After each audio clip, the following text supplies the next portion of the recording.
it feels never ending.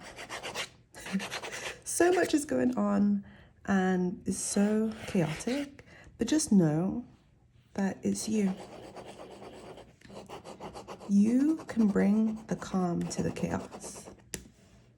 It may not feel like it because we get so swept up in all of this drama, right? But just know you are able to reorient yourself to what is, what truly is. It's when we're able to shut out all of the noise. We can be aware of it, right? It will still come into our field, our area, but we can actually learn to differentiate what is for us and what is not. A lot of this crazy, chaotic stuff is not the true way of being for you, especially for anyone really. But it's when we get swept up in everything that we start to feel, wait a second, also crazy and chaotic. And no wonder, right? This is very powerful. But we have to learn to come to center, come to self.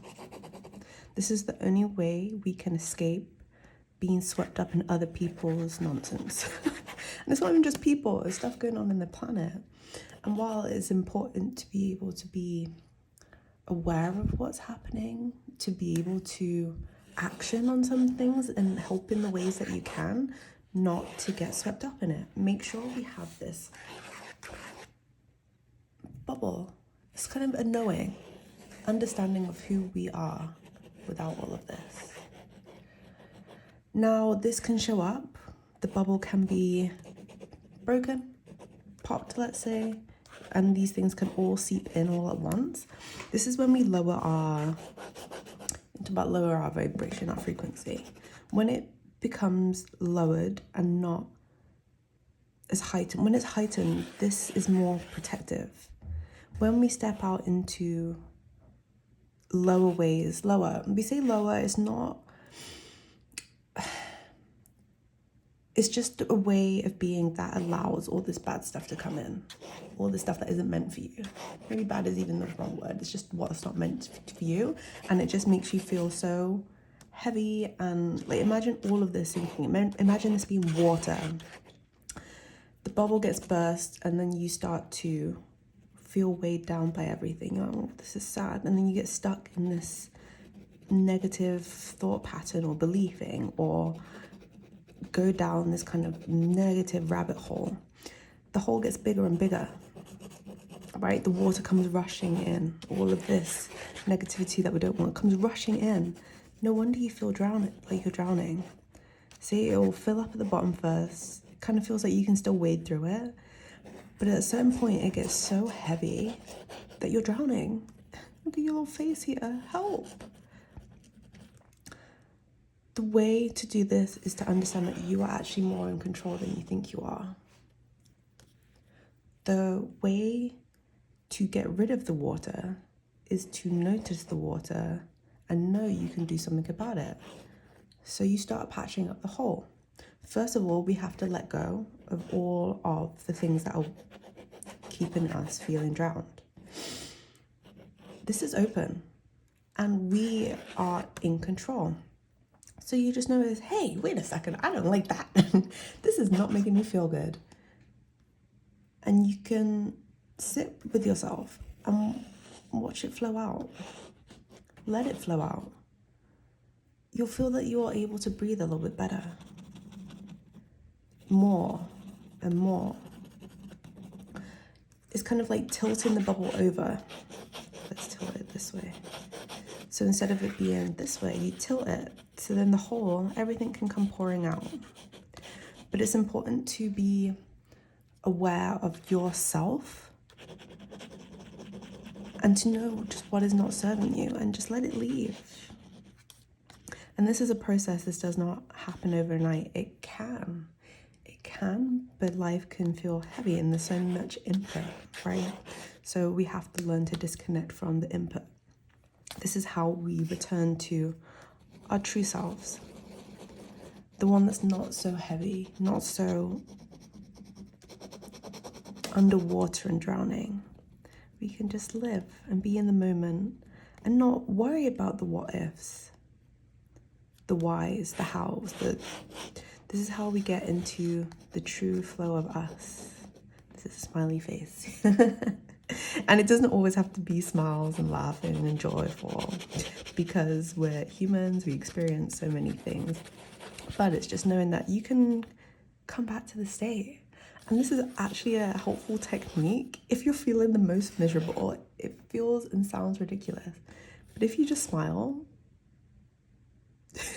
maybe even just look in the mirror and just be like, if you're feeling sad, look in the mirror, look at your reflection, smile, and see how it feels. It might feel ridiculous, but that might be just what you need to break out from all of this negativity, these things that don't serve you.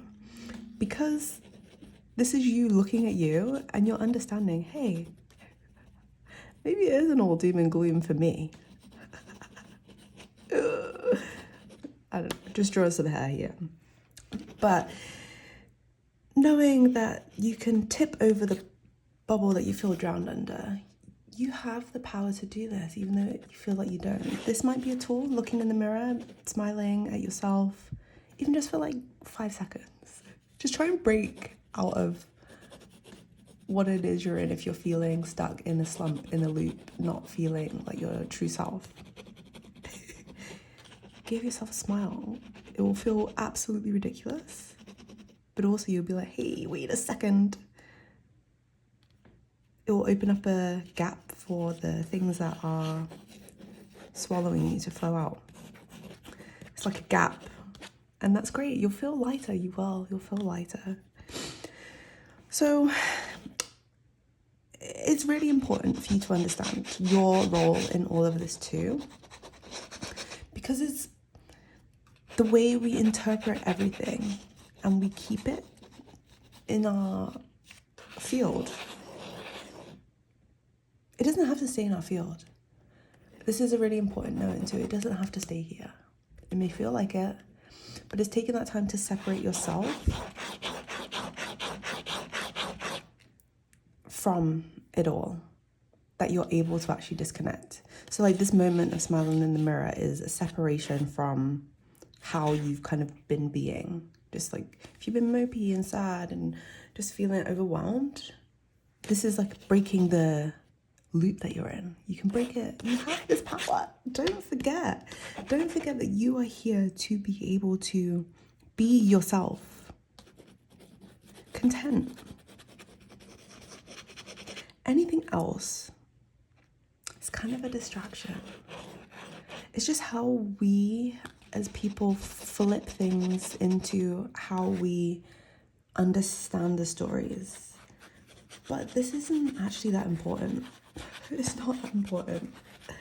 There's so much more to you than the stories that you tell yourself. And freeing yourself of all of the drama. Freeing yourself of this makes you lighter, and it makes you be able to live in your capacity even more so, which is wonderful and beautiful. And this is something that we should all strive towards. It's okay if we get some of this flow. It's kind of inevitable, but the journey is learning to tip it over and let it flow out at the same time. Because no wonder people feel so stressed, overwhelmed, and anxiety-ridden. If you've got constant streams flowing in and you're not able to do this block, you would feel like you're drowning. There is no air. Maybe just this little bit where you're able to like get up and go to work and that's it. But then otherwise you're like, gosh, this is horrible. Knock over this bubble, burst it, and allow it to flow out. This is the power that you have. You can disconnect, make time for it every day. Do things like this, the smiling in the mirror. It's useful to feel the true you, because things such as like commenting on people who are being negative online, this can get you swept up. This is another thing, because you're like, oh, I can't believe this person said this and blah, blah, blah. And whilst you think you're doing a noble thing by sort of attacking the attack, and it's the same kind of energy, but if we just disconnected it, you don't need to respond to it. You don't need to respond to anything, really, if you don't want to. You may feel like you have to, but you don't really have to. Give yourself the time and space to be you without all the things and feeling like you have to react. We don't have to be so reactive all the time, because it's in these reactions that open the gap and bring in more. When we move out of a state of reactivity, we're able to tip over the bubble, just like, and everything can flow out, and we can be the true us. Yay.